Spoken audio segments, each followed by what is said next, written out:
para comprendernos mejor como terapeutas, cómo estamos en nuestro apego, o también a lo mejor lo incorpora para tomar conciencia de lo que es el apego para poder a lo mejor influenciar en nuestro vínculo, no en el apego del paciente. Obviamente son para las tres cosas. ¿Okay? Y en el apego hay estudios, como ustedes ya también conocen, de Bowlby. Hay varios autores de Bowlby. Winnicott tiene algunos artículos de apego muy importantes, pero bueno. Y después han surgido una serie de autores, de investigadores, pero con un enfoque mucho más científico de lo que realmente respalda el apego.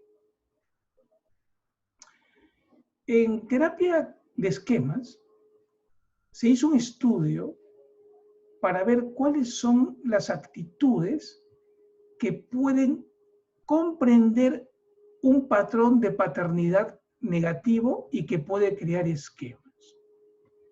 En función a ese estudio que se hizo hace como 8 o 9 años, que no voy a mencionar lo largo del estudio, se sacó la conclusión de que hacer lo inverso era muy importante para poder de alguna manera generar un vínculo importante, no solamente de un papá con su hijo, sino también de un terapeuta con el paciente.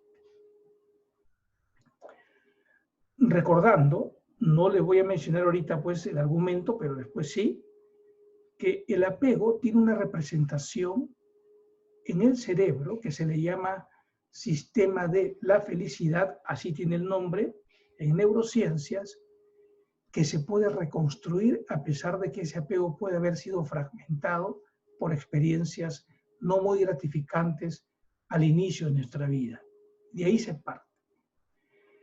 Entonces, en terapia de esquemas se plantea de que podemos generar un patrón de paternidad positiva, que sería ese PPP que ustedes están viendo en este momento, por si acaso, patrón de paternidad positiva, y que lo podemos generar a través de los siguientes elementos, cosa que no necesariamente son quizás desconocidos por ustedes, pero se ha sistematizado un poco mejor. Primero, promover una adecuada nutrición emocional. ¿A quién? Bueno, a mi hijo, pero también al paciente. ¿Y cómo? Ahí, en la nutrición emocional, hay los siguientes elementos que ustedes están viendo. El apego profundo, que implica dar un espacio para mi hijo, que tiene a lo mejor 5 meses, 2 meses, 1 año, 2 años, para poder comprenderlo y sienta que estoy ahí, cerca a él. También la nutrición emocional se va a ver influenciada por el afecto. Es decir, que la criatura, y también, escuchen bien, vamos a ponerlo igual, el paciente, experimenten de la otra persona sintonía en los afectos y que hay un clima de calidez, de buen trato. También la disponibilidad, es decir, que una criatura en momentos a lo mejor de crisis siente la disponibilidad de que su papá y su mamá puedan estar atentos a ese pedido de apoyo, a ese pedido de ayuda. Bueno, en terapia de esquemas también se da esa posibilidad dándole a algunos pacientes la oportunidad de que, por ejemplo, puedan darnos una llamada en momentos en que consideren que realmente pues son momentos difíciles. Eso no significa de que uno ponga límites, no, pone límites, pero cuando son pacientes que tienen afectados la primera necesidad emocional básica, que es la de confianza y seguridad afectiva, con ellos se puede hacer una especie de licencia para dar esa posibilidad. Y en relación a la apertura, pues es importante, ¿ok?, que la criatura encuentre a alguien, un papá o una mamá, que realmente esté con los brazos abiertos emocionalmente, no solamente el paciente o el niño, sino que la figura de referencia también esté abierta emocionalmente y hasta inclusive guíe a ese niño revelándole sus experiencias, como también lo hace el terapeuta cuando hace la autorrevelación de algunos momentos que también pasó como ser humano en su momento difícil. Entonces, un patrón de paternidad positiva que lo hace un buen padre y que también en terapia de esquemas se considera es, primero, brindar una adecuada nutrición emocional en esos elementos. Muy bien, pero eso no es todo. Ese patrón de paternidad positiva también incluye un amor incondicional. ¿Qué significa amor incondicional? Es decir, que el padre, si tiene un hijo que tiene errores, o si tengo un hijo que a lo mejor tiene déficit de atención, o si tengo un hijo que a lo mejor no procesa bien algunos aspectos académicos, pues eso no va a significar que no voy a darle amor. Voy a buscar que lo ayuden, pero el amor no está en juego. ¿Ok? Entonces, también es importante que nosotros como terapeutas, pues también con el paciente, pues experimentamos y sienta que hay un amor incondicional a pesar de los errores, lo que no significa caminar con él en sus errores, sino guiarlo para poder también, ¿no?, con él juntos salir de esos errores. Bien. Otro punto importante es la fortaleza y orientación de un patrón de paternidad positiva. Es decir, un buen padre promueve la posibilidad de su hijo de que se establezcan metas, que se organice con mi guía, ¿ok? Y curiosamente el terapeuta también, siendo un buen adulto sano, va a dar orientación, pauta, consejo, siendo servicial y a la vez también motivar, estimular, reforzar, ¿no?, la disposición a ese desafío nuevo que el paciente va teniendo en, diríamos, su vida a partir del proceso terapéutico. Miren qué importante. Un patrón de paternidad positiva tiene una buena nutrición emocional, 2, un amor incondicional, 3, fortaleza y orientación.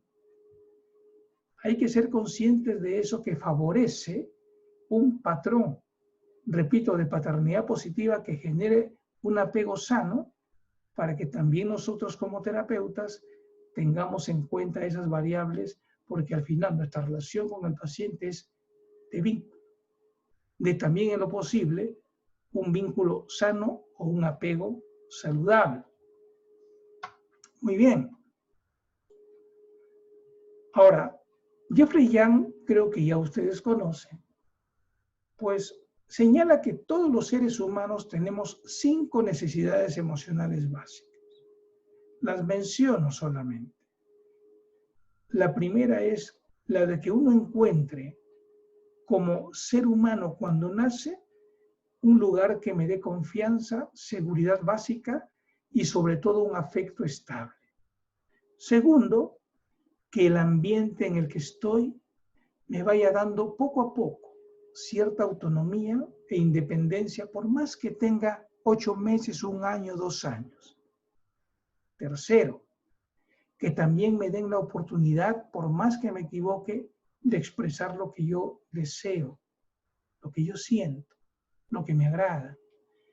Cuarto, también que me cubran la necesidad de enseñarme responsabilidades, pero también no dejar de jugar, no dejar de ser, diríamos, espontáneo y tener momentos de juego.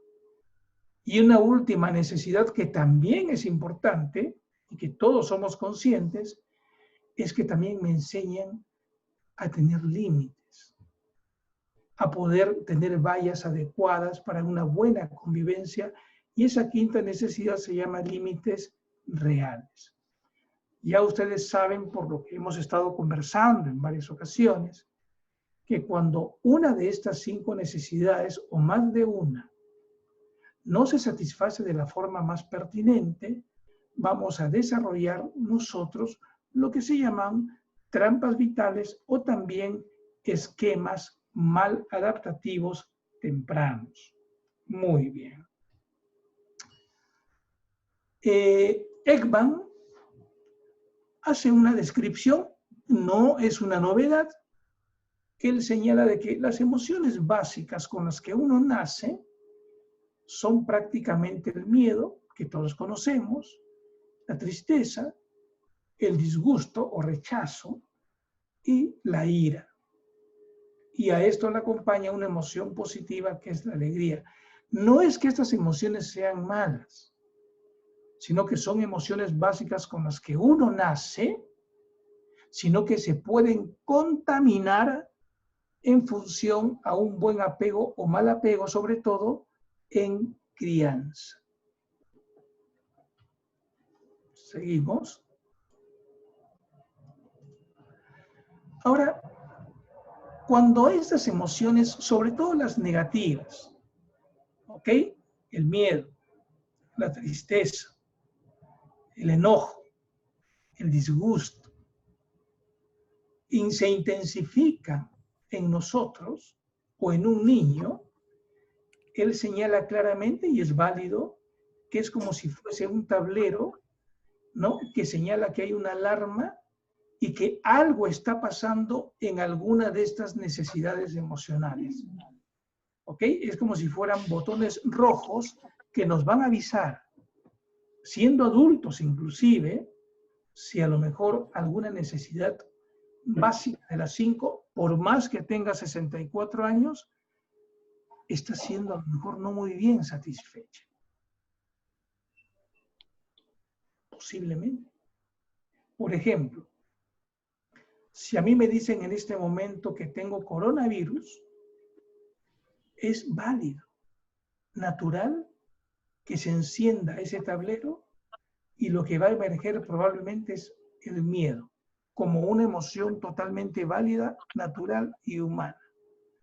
Pero si ese miedo se exacerba en demasía, no puedo dormir por más que estoy tomando los medicamentos, porque estoy pensando en el extremo,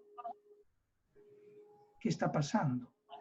Eso está reflejando que quizás una de las 5 necesidades emocionales no fue muy bien satisfecha en crianza.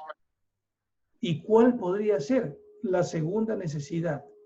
Es decir, no me dieron elementos a lo mejor que me hagan sentir mucho más seguro en situaciones difíciles, mucho más confiado cuando a lo mejor me alejaba de mi mamá y a lo mejor tengo el esquema de vulnerabilidad que refleja que esa necesidad tiene sus interferencias y hace de que esa emoción se exacerbe de una forma mucho mayor que la que sería en cualquiera de nosotros, que repito, sería totalmente natural que se encienda.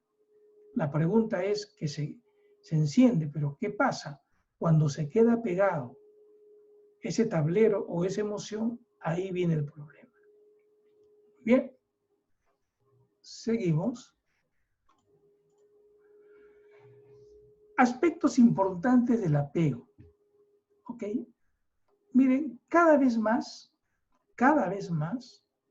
la ciencia va demostrando de que el apego no es algo que se aprende, o sea, después que uno nace, sino que inclusive hay elementos de apego desde antes de que uno nazca. Por eso que se señala que el apego prácticamente es como una especie de impulso interno, ¿ok?, que está totalmente arraigado en el ser humano y también en los mamíferos y en las aves.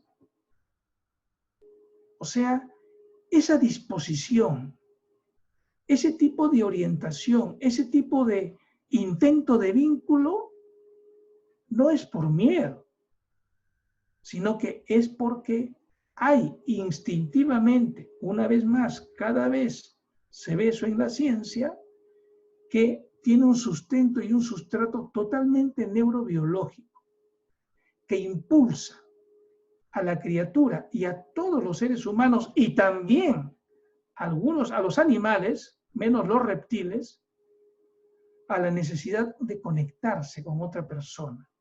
Pero no solamente de conectarse, sino también de cuidar de ellos. También de cuidar de ellos. ¿Ok? Por eso que algunos autores señalan que el amor entre dos personas en gran medida se fundamenta en ese instinto, en esa búsqueda. O sea, es prácticamente como una especie de valor simbólico a lo que es el apego. ¿Ok? Algo importante que mencionar. La doctora Ruth Feldman de Israel hizo estudios en el año 2001 y junto a la doctora Feldman de Israel hubieron 36 científicos reconocidos mundialmente que estudiaron lo siguiente, ¿no? Por ejemplo, reclutaron a 80 madres para observarlas a través de todo el embarazo, y no de un país, de diferentes países. Y sobre todo comenzaron a observarla del primer mes del primer mes del embarazo y luego después del nacimiento. ¿Y qué descubren? Cosa que ya lo hemos conversado con ustedes en algún momento, de que las madres, cuando están embarazadas, aumentan el nivel de oxitocina, que por eso le llaman la hormona del amor o del apego, durante su embarazo. Y se mantiene ese nivel elevado 1 o 2 meses más después del embarazo. Curiosamente, también se han hecho estudios para intentar medir el nivel de oxitocina en la criatura, estando en el vientre, ¿eh? Y también hay resultados que elevan su nivel de oxitocina, sobre todo cuando la mamá acaricia su barriga y comienza a hacer cantos muy suaves al bebé que está en el vientre, cuando más o menos tiene ya unos 6, 7, 8 meses. Bueno. Por otro lado, cuando la madre ya da a luz, pues los niveles de oxitocina aún se mantienen, ¿no?, un poquito más, y a los 2, 3 meses ya decae a su nivel normal.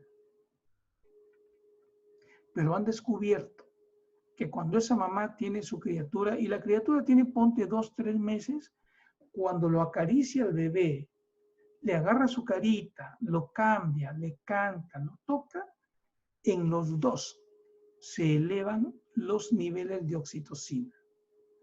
¿Qué significa eso en castellano? Que esto influye en el deseo de ambos de seguir conectados, apego, estimulándose el área de recompensa de apego en ambos. ¿Ok? Bueno, eso da mucha fuerza a lo que estoy comentando en este momento. Y siguen los estudios, por si acaso.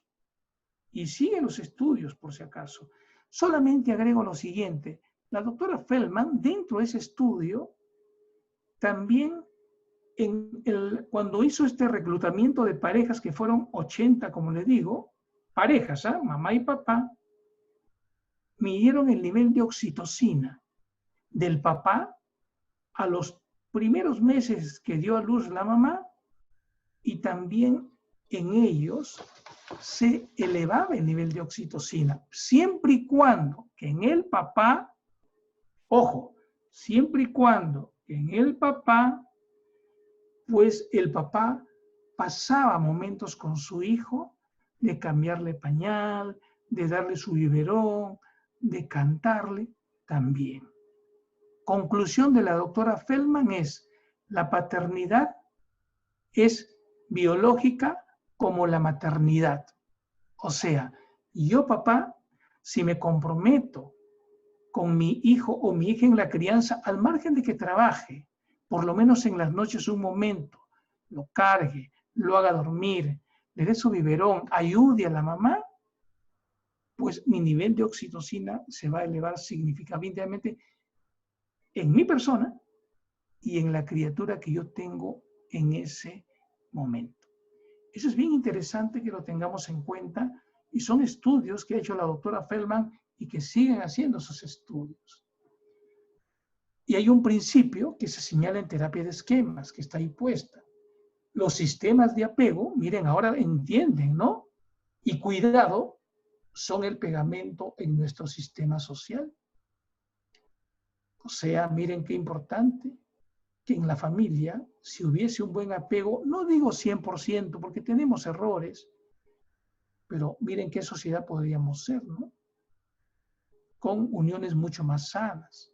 Quizás una sociedad más sana, no perfecta, pero sí por lo menos con un apego de solidaridad en estos momentos tan difíciles, de unirnos, de estar juntos. Bueno, reflexión para los próximos presidentes.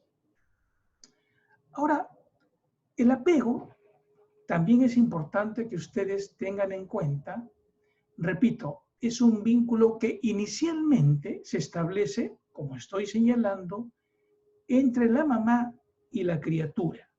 Inicialmente. El papá entra a tallar un poquito más cuando ya la criatura pues nace y tiene 1 mes, 2 meses, y ahí el papá comienza, ¿no?, a participar, se supone, lo ideal de forma un poquito más activa, en lo que es el cuidado del bebé. No en la crianza, ¿de qué le enseña? Cuidado estoy hablando. ¿Ok? Porque es importante que esa criatura que ni piensa, pero sí siente un montón, pues pueda experimentar que por lo menos de afuera hay una buena intención de cargarlo, de cuidarlo, ¿no?, de jugar, de agarrar sus piececitos, etcétera, etcétera. Un dato importante que también dio la doctora Feldman, ¿okay?, y eso ha sido sí hace 5 años. Ella señala que cuando, por ejemplo, una madre da a luz, en este momento, eso activa la amígdala de la madre. Activa una zona de la amígdala que es una zona que a la mujer lo va a poner en un estado de alerta ante el niño que recién acaba de nacer, en cuanto a su sueño, algún dolor que tenga, algún gesto. Es decir, la mamá, al margen de la oxitocina, apenas nace mi hijo, la amígdala, hay una zona especial que se abre, pero se abre ¿para qué? Para que la mamá esté en automático en un estado de más vigilancia frente a cualquier tipo de malestar que tenga la criatura. Algo importante que señala la doctora Feldman, que esa amígdala que se abre en la mamá nunca más se cierra. O sea, queda para toda la vida abierta. La pregunta es, ¿qué pasa cuando una mamá tiene grandes problemas en el embarazo? O cuando a lo mejor la criatura nace y a lo mejor va peleando constantemente con el marido, al margen de que quiera a su hijo. Habría que ver eso, ¿ok? Pero hay un dato más importante aún. lo que se ha descubierto es que la amígdala del padre o del hombre es del tamaño de la cuarta parte de la madre. O sea, nosotros tenemos una amígdala mucho más pequeña que la de la mujer. Pero hubo un estudio importante que quiero que lo anoten o que lo tengan en cuenta. En el 2010 reclutan a 48 parejas. Ojo, parejas homosexuales que vivían juntos, gays o lesbianas, y tuvieron un hijo a través de lo que es el vientre de alquiler. Es decir, apenas nace la criatura, al día siguiente esta pareja de homosexuales se llevaban a la criatura a la casa y tuvieron al bebé prácticamente desde el primer día. ¿Qué encontró la doctora Feldman? Que encontró que, carambas, que cuando hay la interacción, por ejemplo, de la mujer, que son dos lesbianas, pero una de ellas asume un papel mucho más, diríamos, vincular con la criatura, de acariciarlo, es como si fuera la mamá real, ¿no? ¿Qué encontraron? Que la amígdala de esa mamá, que no siendo mamá biológica, se abrió totalmente. Y en el caso del gay, que también cuando adoptó el papel como si fuera la parte femenina de la relación gay, que eso pasa casi como norma, porque tengo pacientes que sí hay una tendencia más a uno de hacer un papel mucho más pasivo y el otro más activo, en todos los aspectos. También he encontrado de que por más que sea la amígdala pequeña de ese gay, se abría totalmente.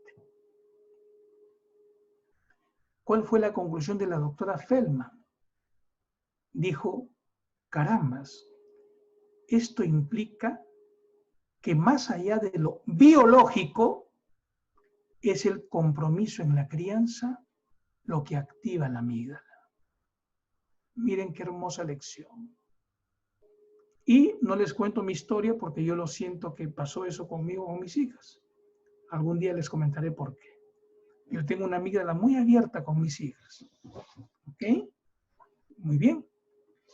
Bueno, les comento todo esto que ojalá que no los aburra, pero quiero dar con datos reales, ¿no?, de experiencia. Por eso que me iba a demorar mucho y voy a seguir todavía hasta la parte que yo crea conveniente para que no se me aburran ustedes. ¿Ok? Seguimos. Ahora, ¿qué pasa? También los estudios han demostrado, y eso ya creo que por inercia ustedes van sacando conclusiones porque son profesionales, que cuando una criatura, por ejemplo, la mamá se preocupa por su atención, por calmarlo, definitivamente, pues el estado parasimpático, que es el que relaja, ¡pum!, se tranquiliza, pero también se tranquilizan ambos. ¿Qué significa eso, señores? Cuando la criatura llora, ya saben ustedes que hay una segregación intensa de cortisol y adrenalina. Y cuando la mamá escucha el llanto, también hay la segregación de cortisol y adrenalina.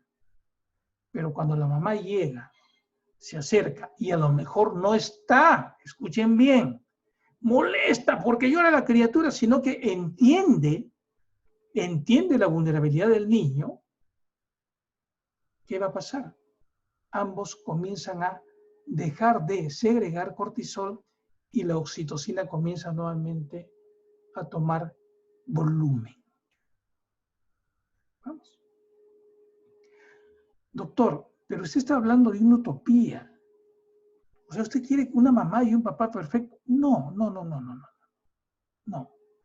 Estoy hablando que la tendencia es bueno que sea a ese nivel, porque el que la criatura yo me sienta amarga por un día o 2 días, en una semana tampoco eso lo va a marcar. Lo que marca es la frecuencia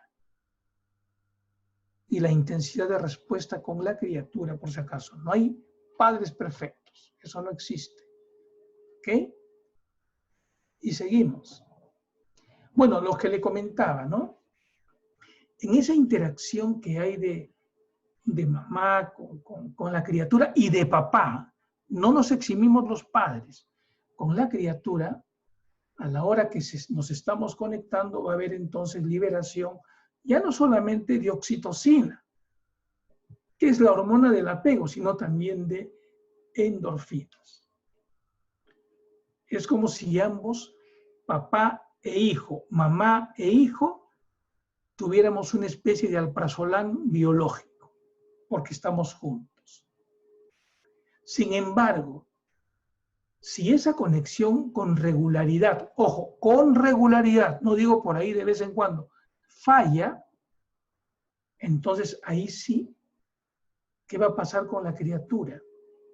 El sistema afiliativo que tiene que ver con la zona del apego y la liberación de oxitocina se bloquea. Se bloquea. Y más bien, lo que toma cuerpo en eso es el cortisol, que va a generar angustia y estrés en el niño, y el niño no sabe cómo miércoles resolver esa situación. Y la mamá, si está alterada de forma estable o constante, también va a estar full cortisol y full adrenalina porque le falta la plata, porque el marido no le entiende, por lo que sea. Entonces la criatura va a tener un apego enredado. ¿Qué es lo que le pasa a la mayoría de pacientes que ustedes ven y que uno ve? Por eso que quiero después, quizás no toque hoy día, no creo que toque hoy día, cómo los terapeutas vamos a poder reparar eso. Es tan delicado, pero para poder repararlo, quiero que conozcan bien. Posiblemente algunos ya conocen esto, pero quiero que por lo menos lo recordemos. Miren lo interesante también en este aporte, ¿no? Obviamente. Si yo, por ejemplo, a un niño, ya no estoy hablando de un mes, estoy hablando inclusive de 2 años, ya 3 años, porque recuerden que el sistema afiliativo lo vamos a tener para toda la vida a nivel cerebral. No es que el apego se desaparece, ahí está. Ese sistema siempre está ahí. Pero cuando, por ejemplo, uno, a veces por molestia o por cólera, porque hay papás que tienen esa característica, que cada vez que el hijo lo hace renegar por algo, le quitan el habla por 2 horas o por un día, y esa es su forma de castigarlo, ¿no? O sea, no me hablan, no hablan, no hablan. Su forma es, no le hablan. Bueno, que se incomode a lo mejor 20 minutos o una media hora, puede comprenderse, pero no. Y no es que se vaya a trabajar. Si se va a trabajar es otro tema, porque le doy un beso a mi hijo antes de hablar, no. Sino que en el momento hace algo, no me hables, pero mamá, no me hables, no quiero hablar contigo. Listo. Eso es perjudicial para ese sistema, porque una vez más el cortisol comienza a segregarse en una cantidad intensa y, repito, ese instinto de apego, ese vínculo que viene desde adentro, se ve cada vez más fragmentado. Ahora, el niño o la criatura, pues para enfrentar ese momento tan complicado, donde supuestamente yo tengo una guía que tiene que enseñarme a resolver esos problemas, pero mi papá o mi mamá se molestan y no me enseñan a resolverlo, ¿a qué va a llevar? A que yo me retraiga y a lo mejor me va a llevar a mí a tener un apego evitativo. Es decir, no quiero tener vínculos o tengo miedo a los vínculos. Y esto va a ser fundamento para que más adelante se convierta en un tema emocional delicado, crónico, o puede ser un trastorno también, dependiendo cada caso. Cada caso. Hay algo importante que quisiera que ustedes tomen nota en su cerebro. ¿Ok? Tomen nota en su cerebro. Bien, bien, bien tomadito. Mary Ainsworth, en el libro que yo tengo que se llama Terapia de Esquemas para Cristianos, es un texto que han escrito Bruce Davis y otro autor, y dentro de ellos mencionan a Mari, ellos señalan de que el apego implica 4 acciones bien interesantes, o sea, que se van dando en el tiempo cada vez con más consistencia. Sentir que la otra persona la tengo cerca. Cuando hablo de cerca, no hablo que esté pegada a mí, sino que saber que cuento con una persona que, bueno, cercana y que va a estar ahí. ¿No? Yo les comentaba a ustedes, y no era una broma, cuando yo les dije al comienzo a todos ustedes que, por ejemplo, cuando yo pueda tener alguna dificultad en algún momento, ¿a quién tengo cercano en ocasiones? Lo tengo a Hugo Rojas, mi colega, que con él lo tengo cercano y aunque sea por teléfono, ay, mira, listo. Siento su cercanía. Pero también algo importante en el apego es que la otra persona tú la sientas como un refugio en momentos de dolor. Sea una persona con la cual yo sienta en un buen apego que puedo contar con ella para poder comentarle los momentos de dolor. Pero también que me permita protestar por esa separación. Por ejemplo, que yo le diga, oye, me hubiera gustado que me respondas, pero no me has respondido y yo quería conversar contigo y es más, desde ayer no me has respondido. Por lo menos que proteste. No lo estoy conminando, que me permite esa protesta. Y algo importante, que yo sienta a esa persona como un referente que me dé seguridad. ¿Qué significa en castellano? Que lo sienta como un buen adulto sano. ¿Listo? Todo esto vayan maquinando y llévenlo a la labor que cada uno de nosotros tenemos como terapeutas. Por eso yo les comento, el terapeuta va más allá de las técnicas, por favor. No es incorporar un curso que te dé técnicas para el manejo de la ansiedad. Sí, pero primero tienes que ser tú un referente de apego bueno para esa persona, que le brinde estos elementos, obviamente. ¿Ok? Seguimos un poco más.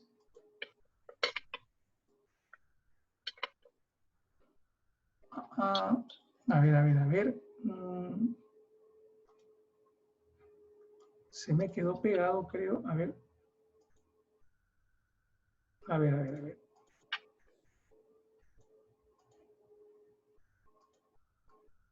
No sé por qué no pasa, pero voy a ponerlo de nuevo, ¿ya? Porque algo se movió. Ahora sí, vamos a ver. Ok.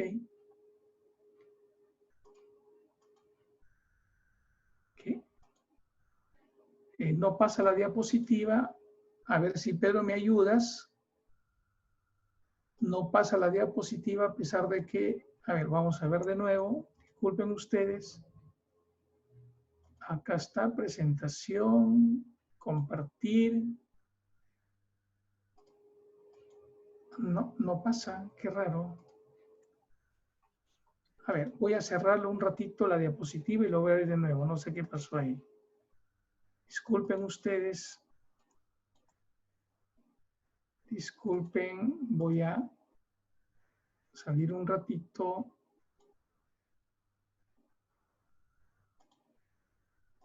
Ya, vamos a ver. Ojalá que ahora sí, porque no sé por qué no comparte.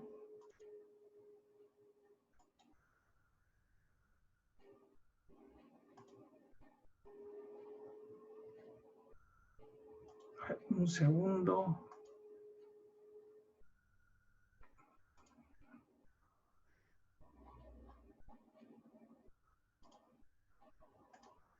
Ok, ahora sí. Veamos.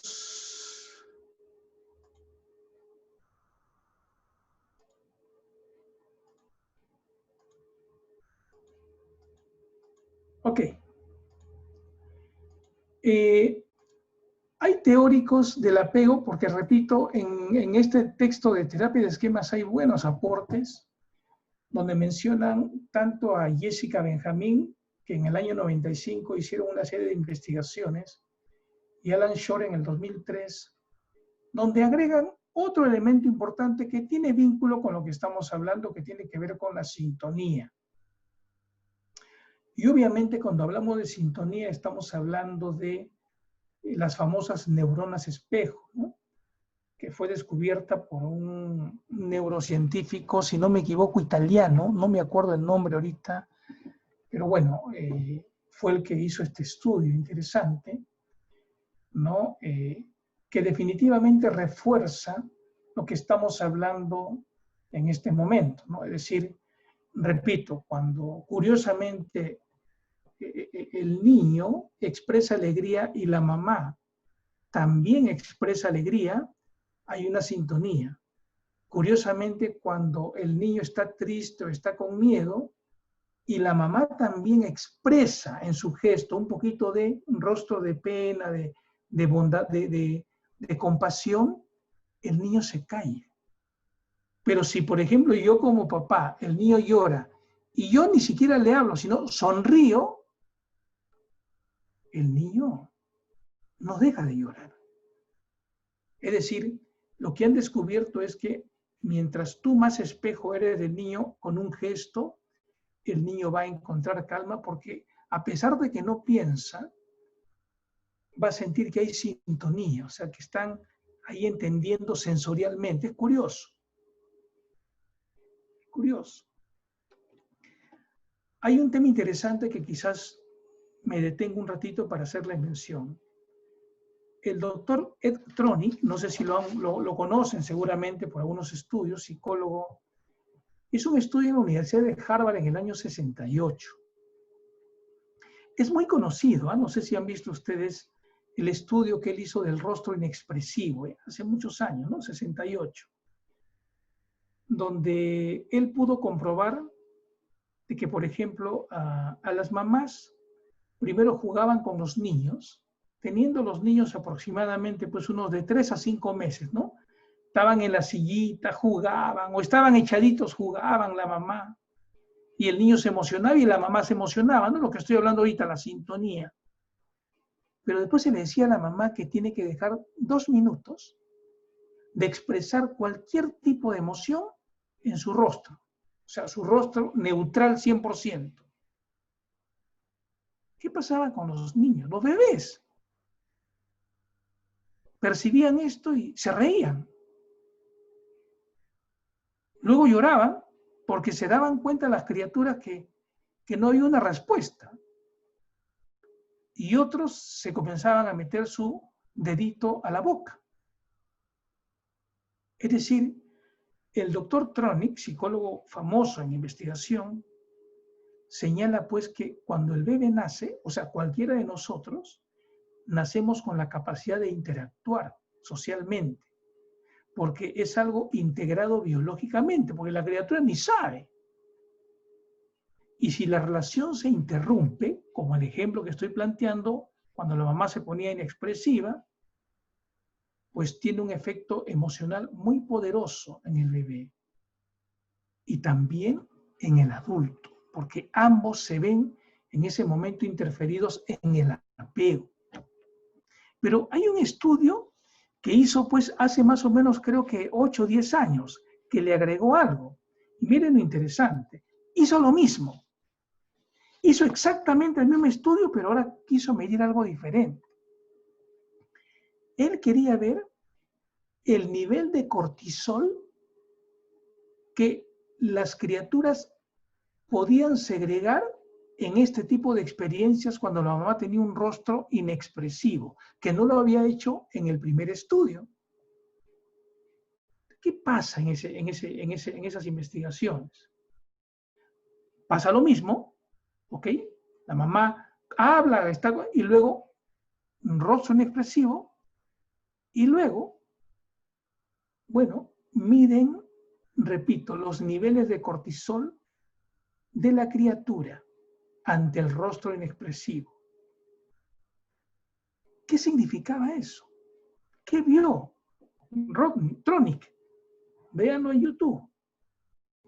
Encontró de que aquellos niños que tenían obviamente una relación mucho más positiva con sus papis previamente, elevaban menos cortisol que los papás o las mamás que habían tenido una relación no tan apegada con la criatura,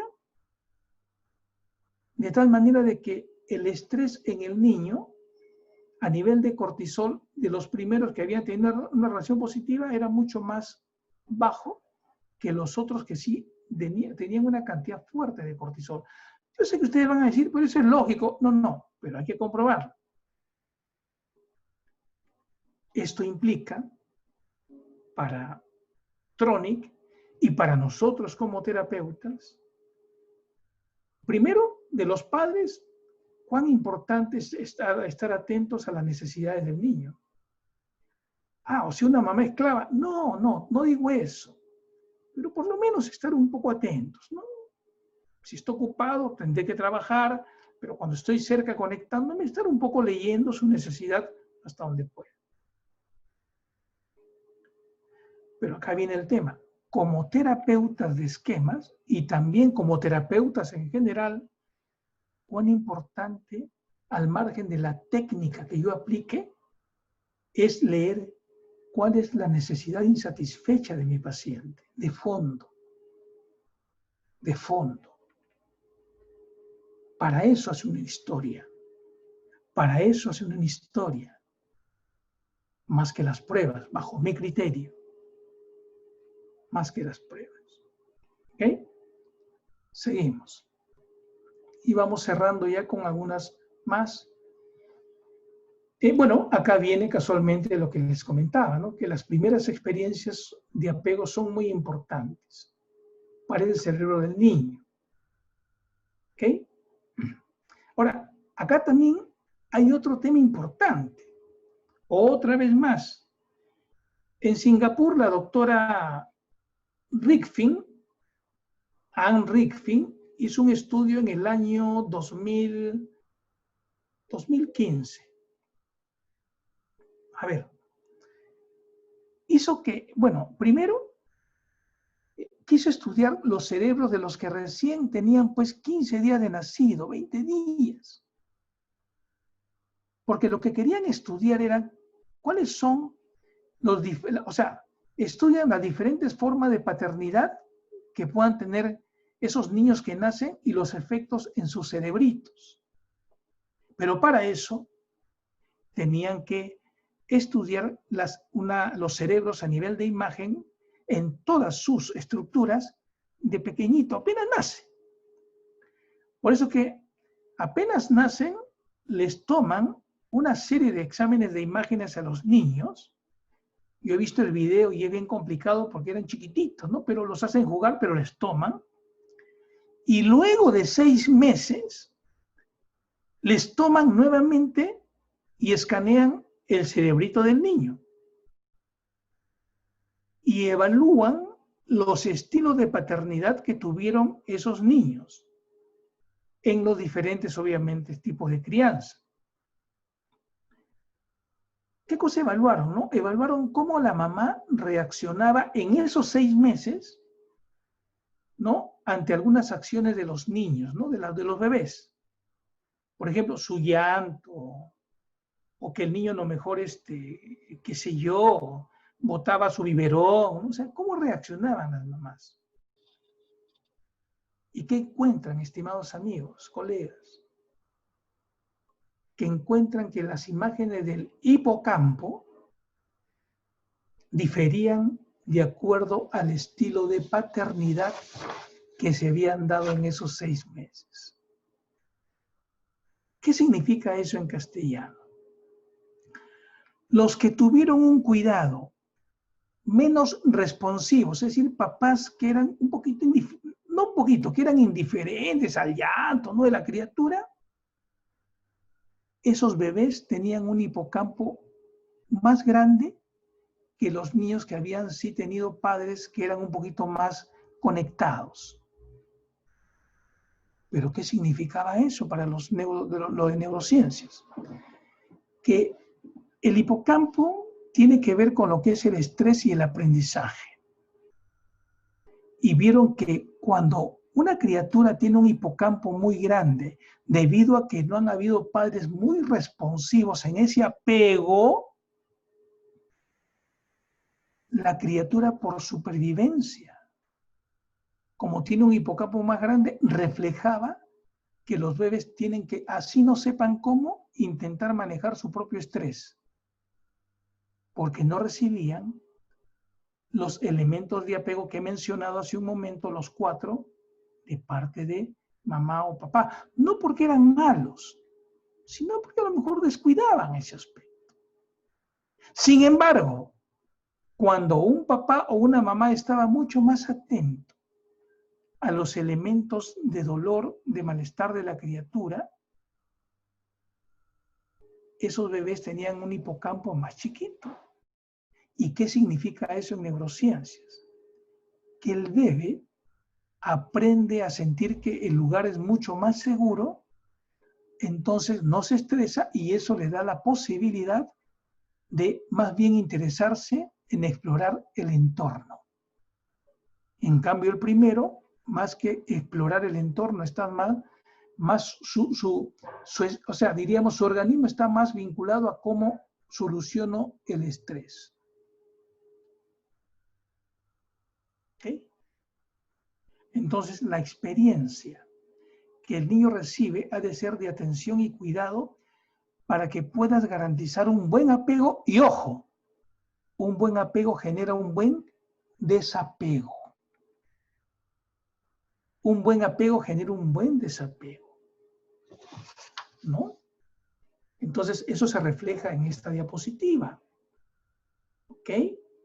Es decir, la criatura, mientras mejor apego tenga con los padres. Ojo, no sientan que estoy esclavizando a los padres con la criatura. Miren, puede ser hasta la nana, puede ser hasta la abuela. Pero hay que tener mucho cuidado para que por lo menos sea un apego, ya, no 100%, porque no va a existir, pero por lo menos algo saludable. ¿Ok? Bueno, entonces, este buen apego o buen desapego se va a incrustar, entre comillas, en el cerebro, en conexiones neuronales que se van a quedar ahí forjadas y automatizadas. O sea, un buen apego al niño le va prácticamente dando la sensación de seguridad. ¿De qué? De que puede regularse sus emociones. En cambio, un apego inseguro hace que esas vías cerebrales no se desarrollen de una manera muy propicia y por eso que la criatura va a estar en un mayor llanto porque no sabe cómo manejar su estrés cuando tenga 3 años, 6 años, 10 años o cuando tenga 50 años. Hay una pregunta interesante para que lo dejo a ustedes solamente en su reflexión, ¿no? Y ahí voy terminando. Si tú estuvieras en una isla desierta, pregúntate, ¿cuáles serían las personas, quizás 4 o 5, que tú escogerías para que estén contigo? ¿Qué orientó tu elección? ¿Será un buen apego o un mal apego? ¿Incluyo algunas personas de quienes no podía soportar estar separado? ¿O fueron quizás el encontrar recursos prácticos en esa persona que orientan mi elección? O sea, refugio. 2 diapositivas más y vamos cerrando. Bueno, ya creo que esta parte es importante. Que los niños y los adultos, obviamente, con un apego seguro, van a tener representaciones internas. Llámese, por ejemplo, niño feliz. Un niño vulnerable también, pero no tan pegado. Un niño enojado también, pero no tan pegado. Un niño impulsivo también, pero no tan impulsivo. un niño feliz que va a hacer que más adelante incorpore un buen adulto sano. Pero los pacientes que tenemos en consulta, nosotros tenemos que tratar de hacer el reaprendizaje del apego. Es la pura verdad. ¿Pero bastarán solamente las técnicas? No. No. Porque cuando vienen pacientes a la consulta, vienen con modelos internos muy disfuncionales. Un niño vulnerable muy exacerbado, o un niño enojado que pierde el control, o un niño impulsivo que no tiene límites, o un lado castigador que prácticamente fragmenta más el apego, o un lado exigente que genera mucha angustia en la persona. Es decir, el niño feliz está secuestrado por esos lados. Adulto sano no lo tiene, porque si no hubiera resuelto ya ese tema. Quiero que tomen conciencia de la importancia que tenemos como terapeutas en esa experiencia. Por más que la persona tenga 50 años como paciente, no tiene nada que ver de edad, porque el apego se puede reconstruir. Y eso está demostrado científicamente. Científicamente. ¿Ok? Bueno, voy a quedar ahí porque la próxima reunión, porque es bastante tiempo el que se ha tomado, ya veríamos cómo el terapeuta repara ese apego en el proceso terapéutico. ¿De qué forma lo puede hacer? O sea, ¿cuáles son las herramientas especialmente en terapia de esquemas? Especialmente en terapia de esquemas, repito, yo no digo de que las demás escuelas no lo hagan, sí, pero yo estoy hablando bajo el concepto de terapia de esquemas, que hay toda una especie de elementos importantes que promovemos para poder trabajar ese apego. Y para terminar, si yo quiero generar un buen apego en mi paciente, tengo que evaluar cómo está mi apego. ¿Y eso cómo lo descubro? ¿Cómo llevo los vínculos con mi familia, con mis hijas, con mis amigos? No tiene que ser maravillosa la relación, pero ¿a quiénes tengo como personas más cercanas que me hagan sentir esos 4 elementos? Cercanía, refugio, protesta y que sean referentes de una base segura. Una vez más, termino con esta reflexión. La idea no es que yo incorpore técnicas que son muy importantes y las vamos a hacer, eso sí. Más que yo incorporar solamente técnicas, tengo que también darle importancia a estos elementos de cómo estoy yo en estos elementos. Porque si no, la técnica va a caer al vacío. ¿Verdad? Van a haber estudiado en la mejor universidad, en el mejor instituto, pero va a caer al vacío. Porque el paciente va a sentir que le estamos dando una elección, pero no es una elección con la parte humana. ¿Ok? Eso sería todo. De verdad que es un power bastante largo, pero creo que estoy solamente a la mitad, pero me comprometo que la próxima sí culmino con lo que corresponde ya, cómo hacemos el trabajo terapéutico en esa reparación. Pero sí quería que tengan ustedes en cuenta que cuando un paciente llega a la consulta, obviamente no va a llegar un bebé de 1 mes. O sea, llega una persona que tiene 80 años, 70 años, pero prácticamente casi todos, por no decir todos, si uno hace una historia, hay un tema a este nivel.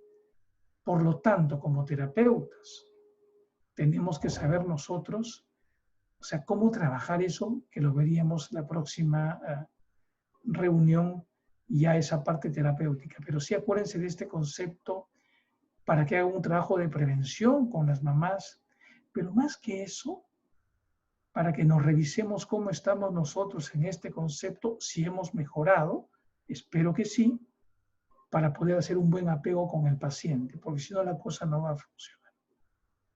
¿Ok?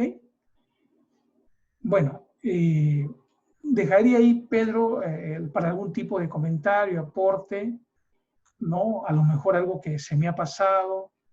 Y la próxima haríamos ya lo que es la relación terapéutica, porque son aproximadamente, le voy a ser sincero, son en total, si lo tengo acá, habré llegado a la diapositiva número...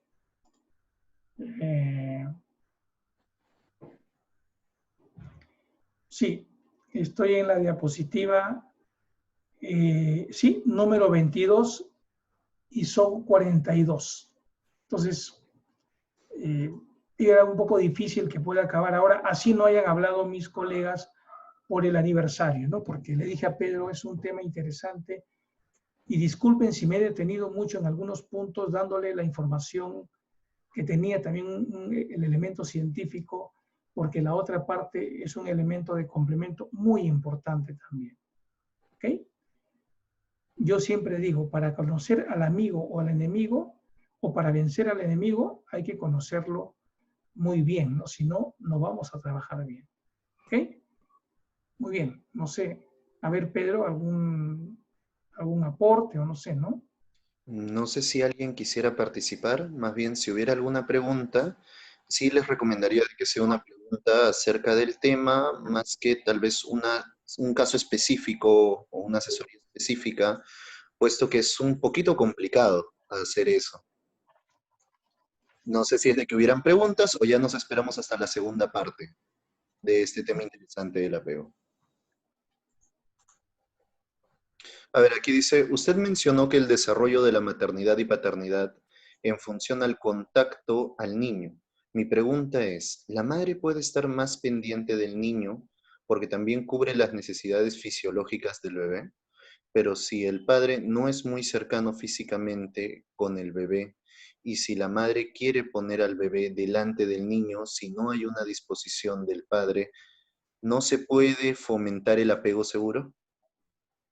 Bien, es una pregunta que es interesante y a la vez complicada responder, ¿no? Yo me pongo en una situación como esa, como dice la colega, ¿no? Imagínense que mi pareja tiene un buen apego con mi hijo porque lee sus necesidades, cocina, pero también cuando está con hambre se acerca, lo carga, o sea, bien. ¿Okay? Y a lo mejor yo soy un poco más flemático, un poco más indiferente, o pienso que como vengo cansado del trabajo, no, lo cargo por ahí ocasionalmente, o paso por ahí, ¡ay, qué lindo mi hijo! ¿No? Está bonito. Y llora y le dice, mujeres, está llorando el bebé, ¿no? Pero cárgalo, no, es que tú sabes que tú lo calmas. Listo. Si la mamá tiene una buena, o sea, hay una buena sintonía con la criatura, es probable que de alguna manera pues haya un apego estable y seguro con una deficiencia.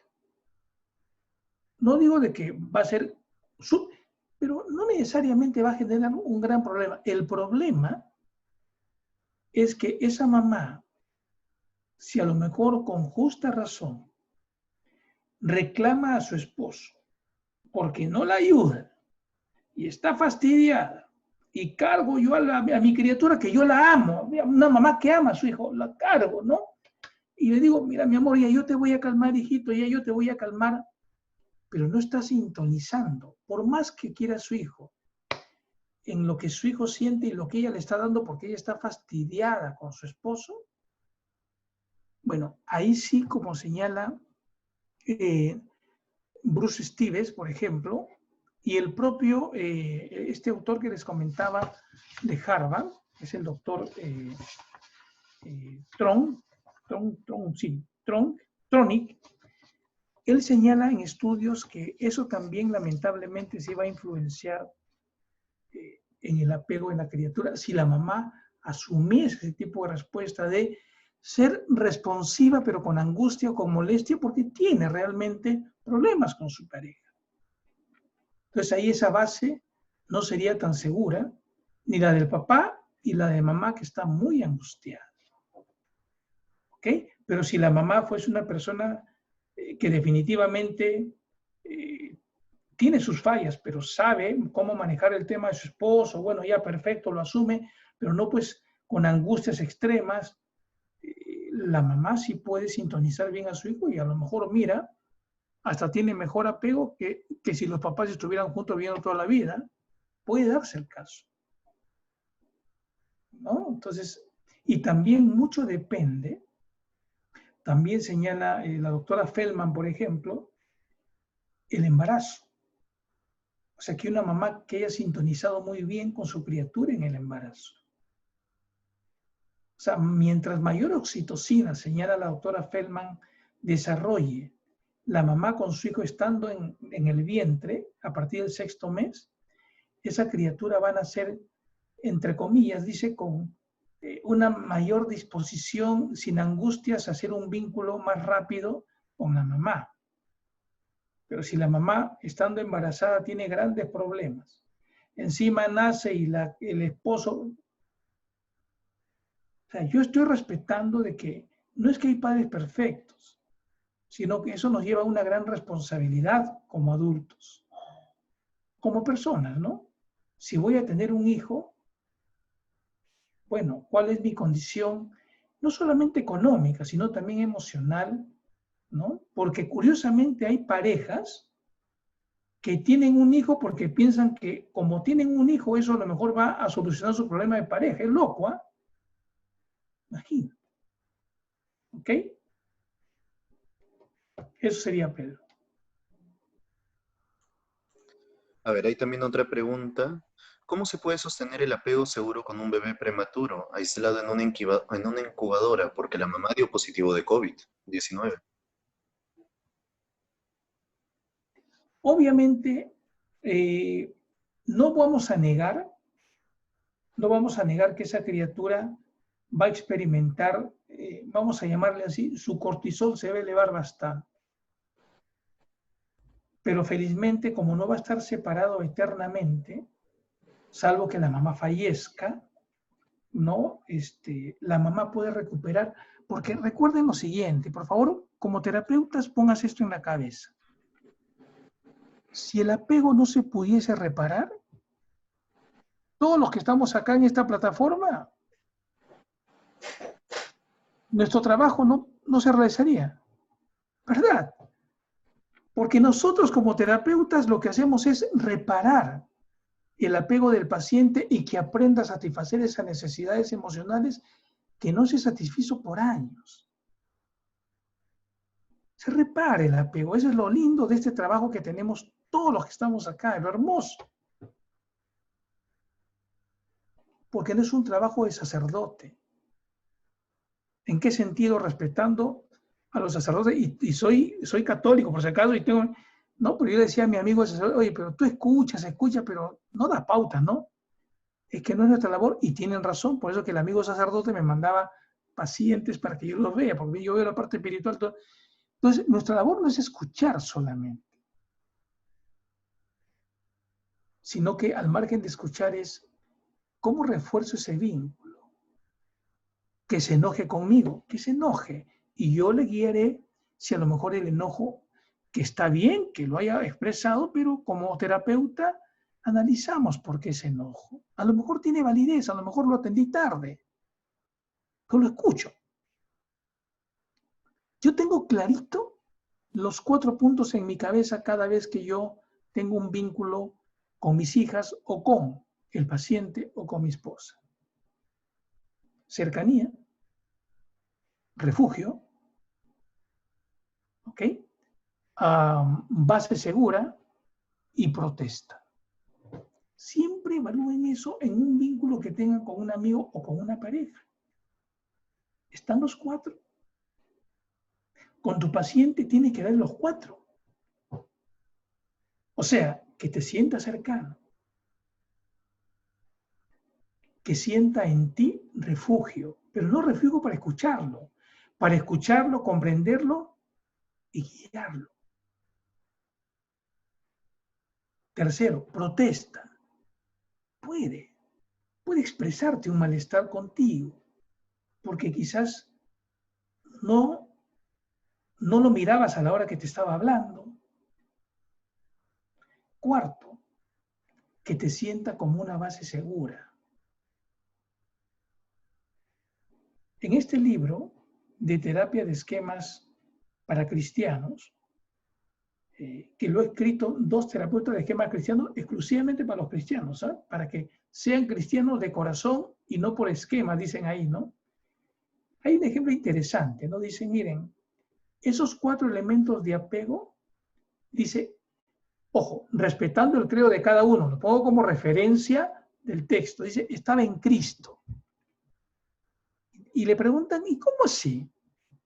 Porque Cristo siempre estuvo cercano a Dios. Iba donde iba, lugar donde iba, lo tenía cerca. 2, era su refugio, porque él se dirigía a él cada vez que sentía algún dolor de las cosas que le pasaban en ese momento. 3, protesta. También protestaba ante Dios. Y el ejemplo que ponen Bruce Stevens es cuando estaba en la cruz, le reclama, ¿no? Le dice, Padre mío, ¿por qué me has abandonado? O sea, le protesta, está bien. Y 4 dice, siempre Cristo tenía a Dios como una base segura, como que era un buen referente que le daba a él seguridad. Ojo, no digo que se conviertan en cristianos, solamente lo señalo, ¿no? Y eso también lo tenemos en un vínculo con una pareja, con mis hijos, con el equipo de Ipsicoc, igualito. Pero para eso tengo que revisarme yo cómo estoy en eso, para garantizar que el vínculo que yo le dé a mi paciente sea no 100% sano, porque es difícil, porque todos tenemos debilidad, pero por lo menos me dé un apego que le dé tranquilidad a él y me dé tranquilidad a mí también, ¿no? Ok. ¿Sí, Pedrito, algo más? Bueno, hay más preguntas como ¿qué ocurre con la amígdala de la madre de un niño no deseado? ¿Esto aumenta también o fisiológicamente hay un proceso que bloquee ese aumento? ¿Cómo se recupera el apego en niños que son abandonados? Ok.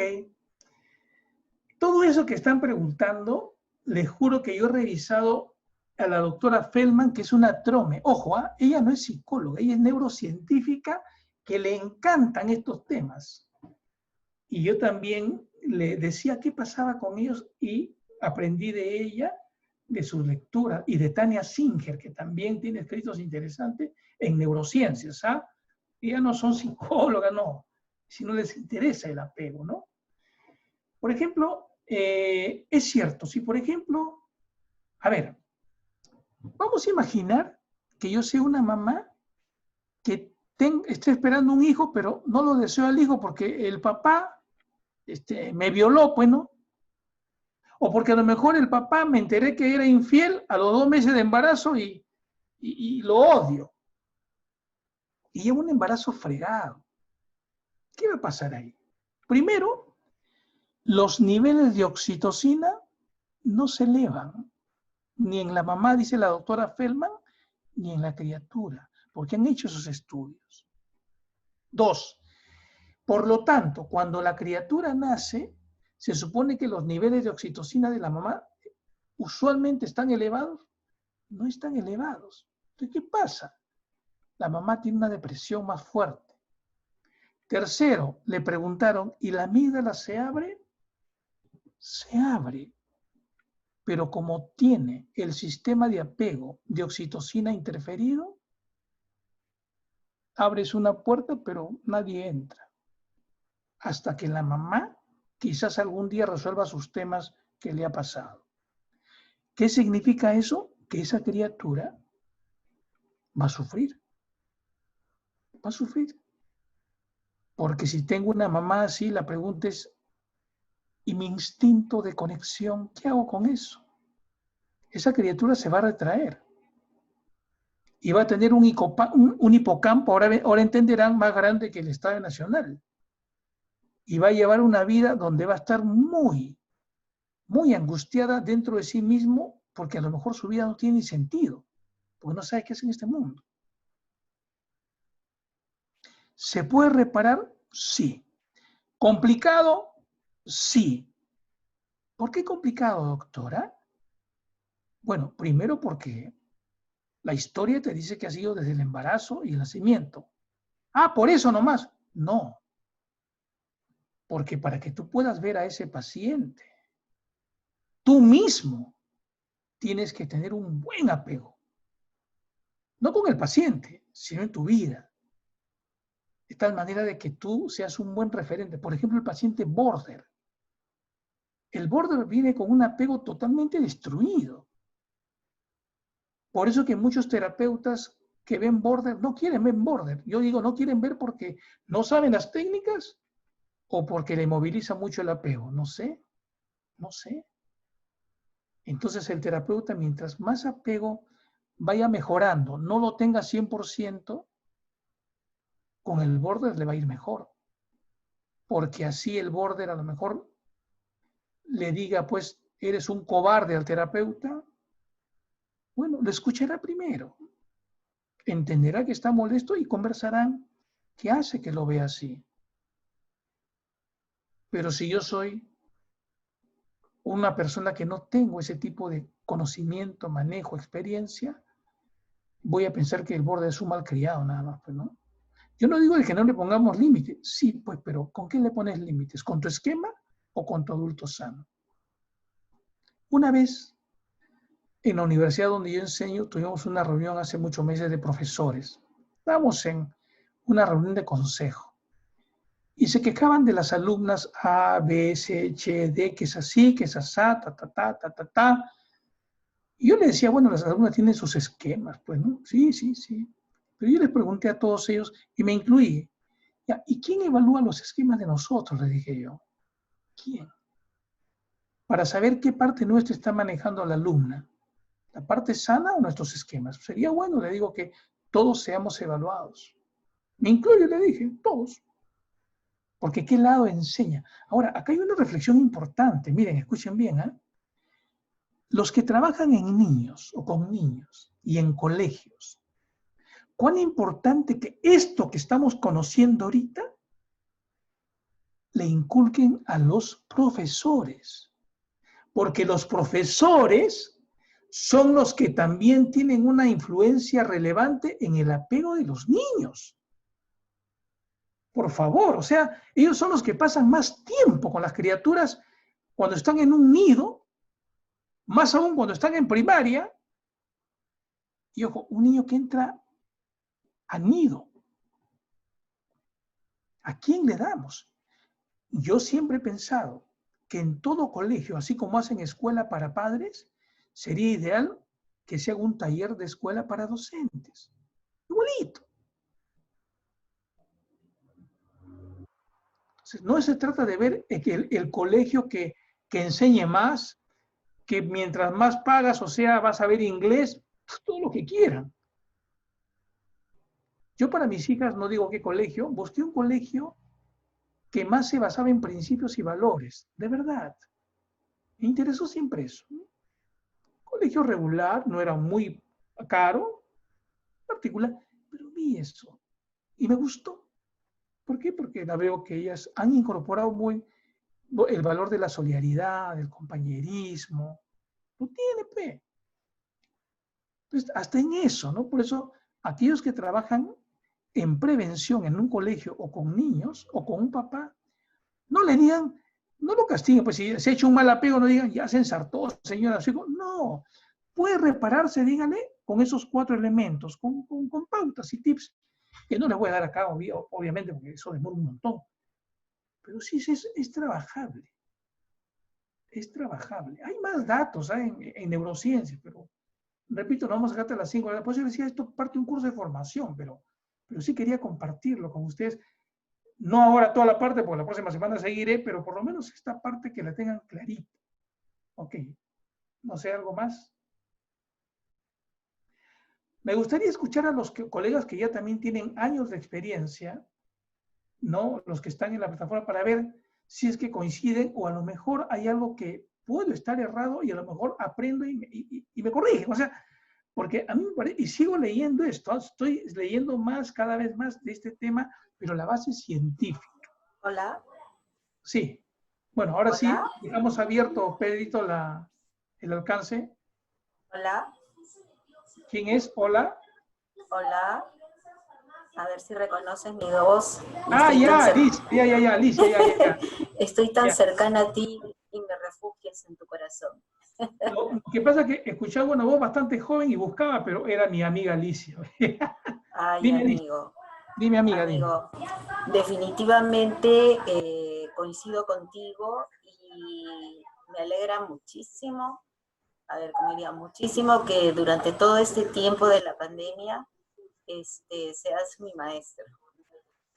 Y bueno, con los otros amigos, colegas también que me encanta haberlos escuchado. Pedro sobre todo no lo conocía, súper con toda la tecnología, colaborando y yo creo que eres un buen líder. Y cuando nosotros estuvimos en Ñaña, bueno, fuimos aprendiendo juntos, ¿no? Pero era solamente quizás más ver al usuario, quizás ir mirando lo primero que tenía, lo que ahora me encanta escucharte. Estoy muy de acuerdo con toda esa parte no endocrinológica, neurohormonal, las neurociencias. Y bueno, la seguridad ahora la tengo, ¿no? De que no estaba tan fuera de mí, porque yo lo quizás de una manera muy silenciosa lo he trabajado, me he nutrido, pero tú eres un referente ahorita y me gusta lo que estás haciendo porque con más seguridad has venido tú y teniendo más claro también hacia dónde apuntabas, nos estás ayudando, ¿no? Y estás ayudando sobre todo a la nueva generación de terapeutas. Y entonces yo siempre pensaba de que no solamente era mirar al paciente, sino a nosotros, ¿no? Y de alguna manera eso me ha ido también a mí transformando.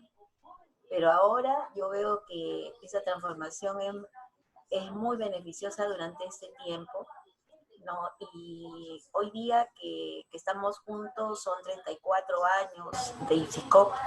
Bueno, yo te digo que ese apego del cual has estado hablando son los 30 años de mi hijo, ¿no? Y de una manera quizás espontánea, sin mucho conocimiento de Jung, ¿no? Bueno, se ha ido dando, al igual así como tú estás con tus hijitas, hijotas, y ya los chicos crecieron, pero estamos ahí. Y eso mismo es lo que se siente con los pacientes que por lo menos yo ahora estoy viendo y veo el resultado. Gradualmente he ido viendo ese resultado, escuchándolos a ustedes, dándoles esa información real, verídica y con mucho cariño, ¿no? Así que yo estoy muy, muy, muy contenta de toda tu plana, de ti, que estés aquí con nosotros y yo sé que vamos a hacer cosas más grandes porque estamos unidos en ese mismo espíritu y yo lo siento así. Así que a todo aquel que esté con ganas de estudiar, pues yo creo que este es el tiempo, este es el tiempo, ¿no? Okay. Sobre todo que nos estamos convirtiendo, o nos estás impulsando a ser mejores seres humanos. Como tú dices, adultos saludables, plenamente de acuerdo. Okay. Un abrazote, mi querido abuelo. Muy bien. Es más, yo les comento una anécdota, ¿no? Hace más o menos un mes y medio, se me ocurrió crear un grupo que se llama Noches de Café y de Esquemas, ¿no? Que incluye a aquellas personas que ya han llevado el curso de esquemas en IPSICOP, pero también algunos que les ha interesado el tema, ¿no? No puedo aceptar mucha gente, sí le decía, porque son como 60 más o menos ya, pero que conozcan de esquemas. Y la vez pasada me llamó un alumno y me dijo, profesor, ¿puedo incorporarme? Sí. Y lo primero que me pregunta, cosa que a veces me genera un poco de curiosidad y de malestar y también de gracia, ya, profesor, pero ¿cuánto va a cobrar por pertenecer a ese grupo? ¿Cobrar?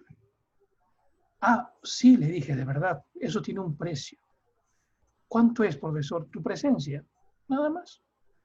Tu presencia y tus ganas de seguir aprendiendo. Mi esposa me dice, oye, pero te estás metiendo en muchas cosas, pero hay un compromiso. O sea, Si yo sé algo, me gusta socializarlo. Obviamente, si hay un curso de formación, uno lo va a cobrar, pero estos espacios de una vez al mes, a la cual mi amiga Alicia ha sido invitada, incorporada, se llama noche de esquemas noches de café y esquemas, ¿no? Está Cintia también. ¿Y para qué creo ese espacio? Primero, para estar cerca a mis amigos y seguir aprendiendo, porque a veces también ellos aportan mucho con su experiencia, ¿no? Pero bueno, en algún momento les voy a pasar la voz a ustedes para que se incorporen también, porque ya es gente que hace el ejercicio profesional con fuerza, ¿no?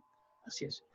Eso quería comentarles, pero no todo es plata tampoco, pues, o sea, el tema no es ese, ¿no? O sea, hay cosas que una vez uno puede brindar y así es la vida, ¿no? Pero bueno. No sé, alguien que quiera hacer algún aporte, algo para unas, no sé, Pedro, dos Hola, opiniones más. hola Edgar. Ahí Felipe está A los tiempos que me reincorporo y Felipe, felicitarlos por su aniversario, en verdad. Felipe, quiero expresarte algo públicamente. Y creo que le comenté a Pedro. Se te ha extrañado. Así te digo de todo corazón, se te ha extrañado. Nada más. Ahí sí. Y los he extrañado bastante. También he estado con bastante trabajo. Pero estas reuniones me han motivado a llevar el curso, ya te adelanto que me he inscrito. Así que ahí estaremos. Creo que como se ha dicho, como decía Walt Disney, envejecer es obligatorio, pero crecer es opcional, ¿no? Así que hay que seguir creciendo. Lo que has dicho, solamente lo resumo, ¿no? Has dicho algo tan importante que trasciende nuestro espacio terapéutico, porque en todos esos estudios de neurociencia que hablan de las memorias biológicas, ¿no? Cómo quedan en el cuerpo, ¿no? Y las repercusiones que tienen en este momento en la salud. O sea, tú has hablado solamente del aspecto psicológico, pero no has hablado, obviamente no iba al tema, ¿no? De la repercusión en el sistema inmunológico, en el sistema cardiovascular, en el sistema digestivo. Y por eso la importancia de ese tema que se ha dado ahora en políticas de Estado, que de repente en nuestro país recién se empezó hace unos 10 años, ¿no? La importancia de la primera infancia y toda la repercusión que tiene en calidad de vida, ¿no? Así que este tema que trabajamos a nivel de consultorio trasciende, ¿no? Nuestro espacio y tiene un impacto hasta diría económico, político, que tendríamos que verlo de esa forma. Y qué pena, pues, disculpe que haga el comentario, ¿no? Que no se haya aceptado este cambio de la ley, ¿no? Que estábamos a la espera, pero bueno, hay que seguir trabajando, ¿no? Hay que seguir trabajando en ello. Y yo voy a estar nuevamente con ustedes, en verdad yo también los he extrañado mucho y estoy con toda la fuerza de querer aprender más en este enfoque. Muchas gracias a todos ustedes y felicitaciones. Que Dios los bendiga. Gracias, Felipe. Una vez más, se te ha extrañado porque tú das tu experiencia también rica, igual que Alicia, en aportes, en comentarios, porque repito, este espacio es abierto para todos y yo siempre pienso, los líderes somos todos, hasta los jóvenes a veces dan aportes que son importantes que a veces no conocemos nosotros y aprendemos también de ellos, ¿no?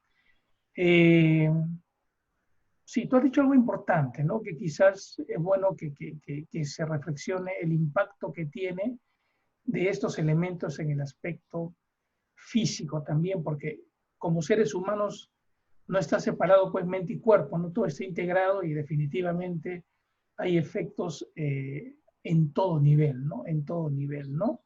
Eso es correcto y totalmente pues válido, ¿no?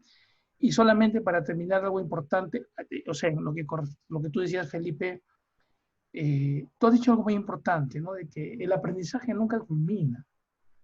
Yo les digo sinceramente, acabo de culminar, creo que les comenté recién hace 2 semanas, 3 semanas creo yo, el curso de autocompasión, ¿no? O sea, que a mí me ha ayudado mucho. O sea, tengo 64 años, pero de verdad que eso me ha complementado mucho en lo que es el trabajo personal, ¿no? Porque es un tema que yo lo conocía de referencia, pero no estaba viviendo ese curso que es autocompasión y compromiso, ¿no? Algún día les voy a hablar a ustedes sobre lo que es la autocompasión pero obviamente yo lo integro a lo que es terapia de esquema, voy sumando, ¿no? Y no sé si habrá otro curso más adelante.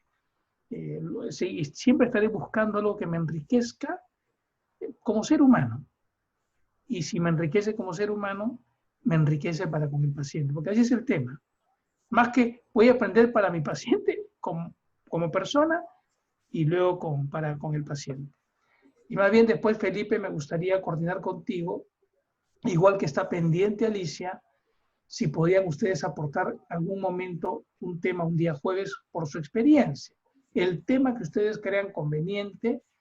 ¿Podrías, Felipe, también tú o no? ¿O estás los jueves medio complicado?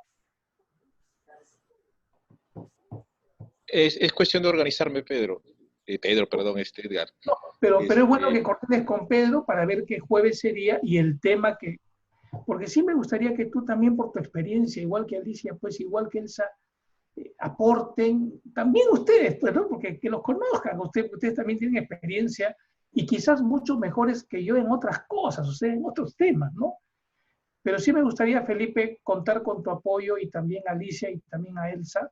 Elsa Mucho lo hizo en su gusto. momento, sino que, no sé, me gustaría que coordinemos con Pedro para que se programe bonito el tema que ustedes deseen, ¿no? Y genial, de verdad. Me gustaría sinceramente el apoyo de ustedes. Se los confieso ok. así abiertamente. ¿Ok? Listo. Cerramos con algún comentario adicional, Pedro, no sé, a que la gente se va a almorzar ya, para irnos a almorzar. Bueno, sí, ya es hora de almuerzo, así que no se olviden que la próxima semana continúa el tema del apego. Luego de ello, la siguiente semana va a tocar intervención y acompañamiento en pacientes con VIH positivo. Luego de ello sigue intervención en pacientes con TDAH. Y luego tenemos que seguir programando nuestras ponencias para poder seguir compartiendo este espacio. Muy bien, ha sido un placer. Gracias por acompañarnos, lamentablemente quizás un tiempo regular en la celebración de la institución, pero quería que conozcan al equipo y no solamente a mi persona o a Pedro, que es un equipo de familia y es un equipo donde cada vez tratamos de mejorar nuestro apego. ¿Ok?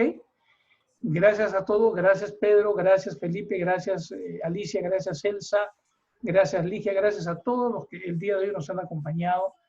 Y ahora sí nos vamos a celebrar, pero en mi propio comedor, porque no tenemos más que celebrar, no podemos salir. ¿Ok? Gracias. Gracias, maestro. Un abrazo para todos. Cuídense bastante. Nos vemos. Chao. Chao. Hasta luego. Suerte. Chao. Gracias.